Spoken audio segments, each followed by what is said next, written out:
প্রাকৃতিকভাবে কোনো রাসায়নিক উপাদান ছাড়াই লাউ চাষ করে মাসে 2 লাখ টাকা আয় করছেন কৃষক পাঞ্জাব আলী। কৃষক এখান থেকে প্রায় 2 লাখ টাকার মতো এখানে লাভবান হতে পারবে। পাবনা সদর উপজেলার মালিগাছা ইউনিয়নের বারুইপাড়া গ্রামের কৃষক পাঞ্জাব আলী দেখিয়েছেন মাটির টানে সাফল্যের নতুন গল্প। আমরা এটা লাউ সবজির আবাদ করি, এটাতে আমাদের কোনো শ্রমিক লাগে না, এটা আমি আমার বাবা আবাদ করি।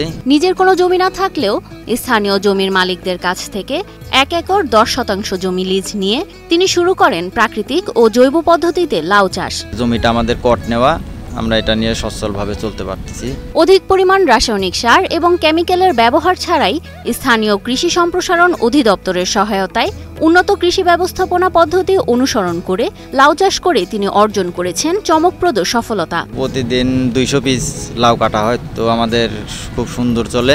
গ্যাপ পদ্ধতিতে চারা রোপণ করে বাজারজাতকরণ পর্যন্ত প্রতিটি ধাপে নিরাপদ কৃষি চর্চা নিশ্চিত করা হয়, ফলে কৃষক ও ভোক্তা উভয়েরই স্বাস্থ্য সুরক্ষিত থাকে। মাটি পরীক্ষা করে মাটিতে যে পরিমাণ সার দেওয়ার কথা, জৈব সার ব্যবহার করার কথা, সেইভাবে এটা ব্যবহার করছি এবং সেই সাথে এখানে পানি পরীক্ষা করা হচ্ছে। কৃষি বিভাগের কর্মকর্তারা জানান, পার্টনার প্রকল্পের আওতায় পাঞ্জাব আলীর জমিকে প্রদর্শনী প্লট হিসেবে তদারকি করা হচ্ছে।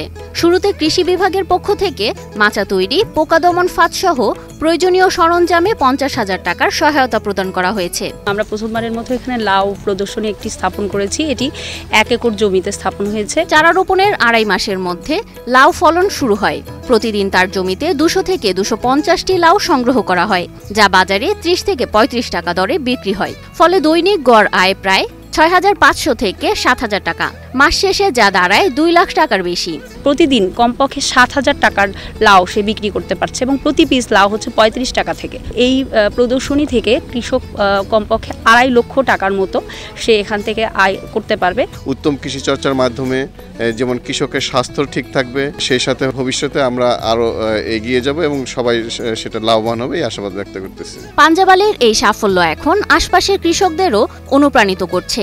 বারুইপাড়া ও পার্শ্ববর্তী গ্রামগুলোতে অনেকে প্রাকৃতিক ও উন্নত কৃষি ব্যবস্থাপনায় লাউ চাষের প্রতি আগ্রহী হয়ে উঠছেন। পাবনা জেলার 9টি উপজেলার মধ্যে গ্যাপ প্রোটোকল অনুসরণ করে সবজি আবাদ করা হচ্ছে। এতে কৃষকরা যেমন লাভবান হচ্ছে, সেই সাথে আশেপাশে যারা আছে তারা দেখে তারা উদ্বুদ্ধ হচ্ছে। সচেতন নাগরিকরা মনে করছেন, যদি কৃষকদের আধুনিক প্রশিক্ষণ ও প্রণোদনা দেওয়া হয়, তাহলে পাবনা জেলা সহ বৃহত্তর এলাকায় নিরাপদ ও টেকসই কৃষি পণ্যের বিপ্লব ঘটবে। এই প্রযুক্তি যদি ছড়িয়ে পড়ে, তখন কিন্তু আমরা নিরাপদ ফসলটা আমাদের ঘরের কাছেই পেতে পারবো এই প্রক্রিয়ার মাধ্যমে।